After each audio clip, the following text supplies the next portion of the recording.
Pemirsa, terima kasih masih bersama kami. Berita selanjutnya Mahabharata. Praksi Partai Kebangkitan Bangsa DPRD Provinsi Kalimantan Selatan menggelar dialog politik bertema peran One Eksistensi dalam pembangunan di Aula Kampus Universitas Nahdlatul Ulama Kalimantan Selatan, Jalan Ayani Pal 12,5 Kabupaten Banjar, Jalan Kemarian, Kamis 25 September 2025.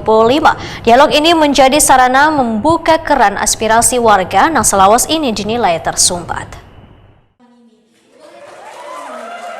Fraksi Partai Kebangkitan Bangsa DPRD Provinsi Kalimantan Selatan menggelar dialog politik bertema peran One Eksistensi dalam pembangunan di Aula Kampus Universitas Nahdlatul Ulama Kalimantan Selatan, Jalan Ahmad Yani Pal 12,5 Kabupaten Banjar, Jalan Kemarian, Kamis 25 September 2025. Kegiatan ini dihadiri mahasiswa dari berbagai perguruan tinggi, mulai dari Universitas NU, Uniska, hingga Stihsa, serta perwakilan komunitas pekerja ojek online. Hadir pula Rektor Universitas NU Kalimantan Selatan, Dr. Insinyur Haji Abrani Sulaiman, MSc, yang sekaligus memberikan apresiasi terhadap terselenggaranya forum aspirasi ini. Dialog menghadirkan jajaran lengkap fraksi PKB DPRD Kalimantan Selatan, antara lain Ketua Fraksi Suripno Sumas SHMH, Wakil Ketua Dirham Zain, Sekretaris Apoteker Aulia Aziza S. Farmasi, Bendahara Dr. Muhammad Yadi Mahendra Muhyin MA, serta anggota Habib Musa Assegaf Wan Habib Farham Husain BSA. Dalam kesempatan ini sejumlah isu muncul, diantaranya keluhan perihal program bedah rumah, wan permasalahan parkir, yang sering menjadi hambatan bagi mitra ojek online wayah melayani pelanggan.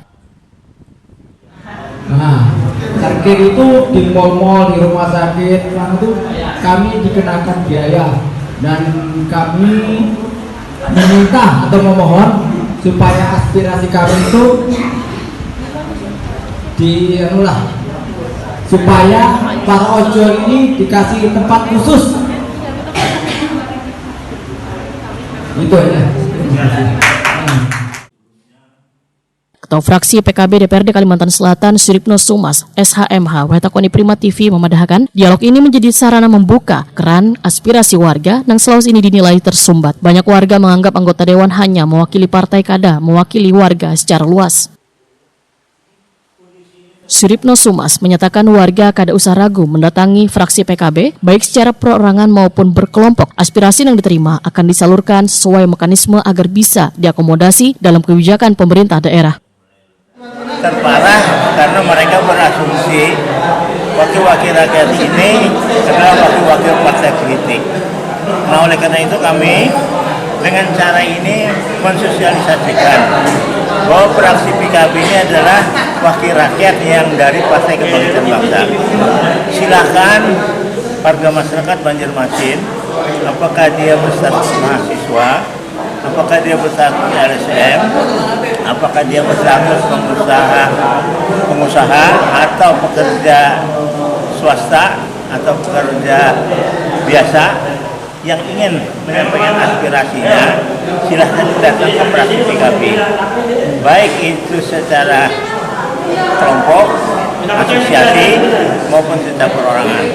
Nah, sehingga dengan cara seperti itu kami bisa menerima aspirasi langsung dari mereka, untuk selanjutnya akan kami salurkan sesuai dengan keinginan aspirasi tersebut. Nah, itulah hari ini kami lakukan dan kami mulai di Universitas Nahdlatul Ulama Kalimantan Selatan. Rektor Universitas NU Kalimantan Selatan, Dr. Abrani Sulaiman menyatakan mengapresiasi langkah fraksi PKB menghadirkan dialog demokrasi di lingkungan kampus. Keterbukaan wakil rakyat turun langsung menyerap aspirasi mahasiswa wan warga merupakan bukti praktik demokrasi yang sehat. Kehadiran mahasiswa dari berbagai perguruan tinggi juga menunjukkan forum ini menjadi kebutuhan bersama. Ya, kita merasa sangat berbangga, dihargai bahwa anggota DPR ini mau artinya mengadakan acara dialog publik demokrasi ini, artinya di kampus. Artinya ini kan artinya berarti beliau dengan senang hati terbuka untuk menerima aspirasi terutama dari sivitas akademik dari para mahasiswa, walaupun mahasiswanya bukan hanya mahasiswa UNKASER lah, tapi mahasiswa yang lain, ada UIN, ada yang lain-lain lah kira-kira itu. Jadi dan kita juga bisa memberikan masukan ke beliau-beliau. Mudah-mudahan ini menjadi langkah baik untuk beliau bisa menerima aspirasi dan diperjuangkan di DPRD. Fraksi PKB akan terus melaksanakan dialog semacam ini secara berkala agar hubungan antara dewan dan warga semakin dekat.